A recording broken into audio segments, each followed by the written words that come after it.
జై శ్రీరామ్. ఈ మధ్య సోషల్ మీడియాలో శివ వైష్ణవ దీని మీద కొంత రచ్చ జరుగుతూనే ఉంది. వాళ్ళందరూ కూడా మేధావులే, మహానుభావులే, ఎటువంటి సందేహం లేదు.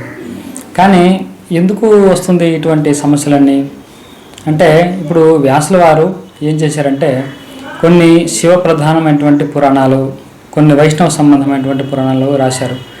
ఇప్పుడు శివపురాణంలో శివుడే పరబ్రహ్మము, శివుడే పరమాత్మ, మిగిలిన వాళ్ళందరూ కూడా శివుణ్ణి ఆరాధించిన వాళ్ళే అని.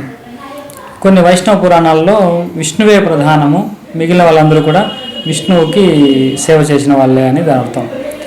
కొన్ని దేవి భాగవతంలో అయితే అమ్మవారే ప్రధానము, ఈ త్రిమూర్తులందరూ కూడా అమ్మవారి ఆరాధన చేసేవాళ్ళే అని. ఇక్కడ మనం కొద్దిగా ఆలోచన చేస్తే రాసిన వాడు ఒకడు. ఈ బేస్ పాయింట్ మనం గట్టిగా పట్టుకోవాలి. ఇది ఇక్కడ శివుడే గొప్ప అని కొన్ని పురాణాలు చెప్తున్నాయి, విష్ణువు గొప్ప అని కొన్ని పురాణాలు చెప్తున్నాయి, కొన్ని పురాణాల్లో అమ్మవారు గొప్ప అని చెప్తున్నాయి. కన్ఫ్యూజన్ అక్కర్లేదు, ఎందుకంటే రాసిన వాడు ఒకడే కదా, ఒకడే రాశాడు. ఆ వ్యాస హృదయం ఏంటో మనం అర్థం చేసుకుంటే మనకు ఈజీగా అర్థమవుతుంది. అంటే ఒకరు విష్ణువు ప్రధానంగా, ఇంకొకరు శివ ప్రధానంగా రాసి ఉంటే మనం డిఫరెన్సెస్ అర్థం ఉంది. కానీ రాసిన వాడు ఒకడే, అది మనం గ్రహించాలి. ముందు ఒకడే రాశాడు కదా, మరి ఎన్ని వ్యత్యాసాలు రాశాడంటే ఏది అసత్యం? అన్నీ సత్యమే. వ్యాసుడు మాట ఎప్పుడు సత్యమే కదా. అంటే శివుడే సుప్రీం అంటే శివుడే సుప్రీం, అది కరెక్టే. విష్ణువే సుప్రీం. మరి వీటిని సమన్వయం చేసుకోవడంలో మనం ఫెయిల్ అవుతున్నాం. అంటే ఇద్దరు లేదు అక్కడ, లేకుంటే ముగ్గురు లేరు, ఉన్నది ఒకడే. ఆ ఒకరిని నువ్వు శివ రూపంలో చూస్తావా, విష్ణు రూపంలో చూస్తావా, అమ్మగా చూస్తావా అనేది ఇక్కడ ప్రధానమే తప్పిస్తే అక్కడ శివుడు అని విష్ణువు అని ఇద్దరు ముగ్గురు ఎవరు లేరు. సరే, నా సలహా ఏమిటంటే మన భక్తులకి, మన యొక్క సాధకులకి, ఇప్పుడు వైష్ణవుడు శైవుల్ని గౌరవించాల్సిన అవసరం లేదు, పక్కన పెట్టేయండి. శైవులు కూడా వైష్ణవుల్ని గౌరవించాల్సిన అవసరం లేదు, పక్కన పెట్టేయండి. నా విన్నపం ఏంటంటే శైవులు నిఖార్సైన శైవులుగా ఉండండి, వైష్ణవులు నిఖార్సైన వైష్ణవులుగా ఉండండి, చాలు. మనకు హిందూ ధర్మానికి క్షేమం కలుగుతుంది. ఈ నిఖార్సైన వైష్ణవుడు శైవులు అని ఎందుకన్నానంటే ఒక నిమిషం అర్థం చేసుకుంటే మీకు అర్థమవుతుంది.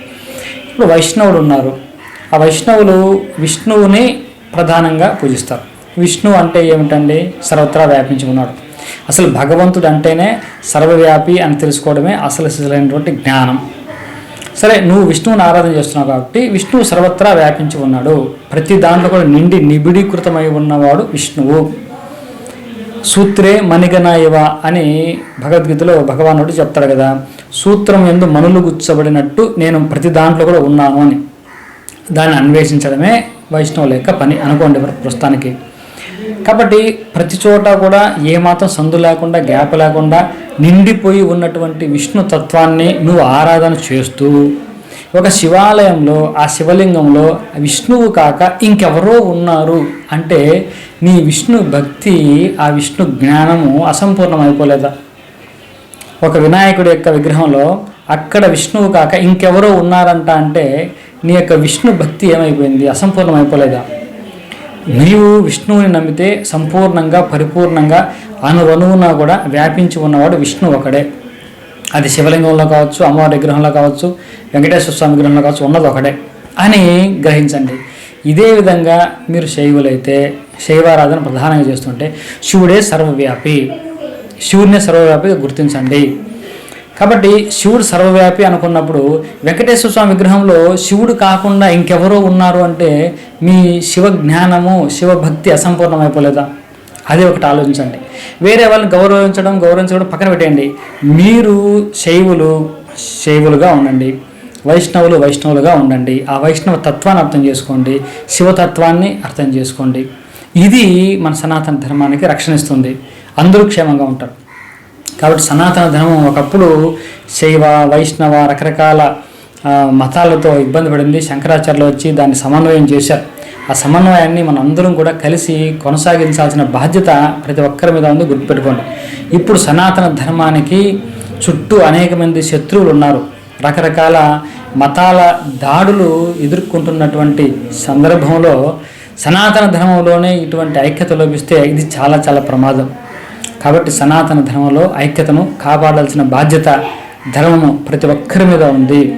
ఇది తెలుసుకొని శివ వైష్ణవ సామరస్యాన్ని, సమన్వయాన్ని ప్రతి ఒక్కరు కూడా పాటించండి.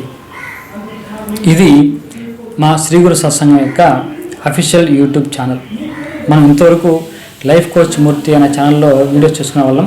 ఇప్పుడు సత్సంగం కోసం ఈ ఛానల్నే మనము ఉపయోగిస్తున్నాం. కాబట్టి దయచేసి సత్సంగం వీడియోలు కావాల్సిన వాళ్ళు ఈ ఛానల్ని సబ్స్క్రైబ్ చేయండి. సత్సంగం గురించి తెలుసుకోవాలనుకున్న వాళ్ళు కింద ఉన్నటువంటి కాంటాక్ట్ నెంబర్ని కాంటాక్ట్ చేయండి. లేకపోతే వీడియోస్ చూస్తూ ఉండండి, మీకే సత్సంగం గురించి అర్థమవుతుంది. స్వస్తి.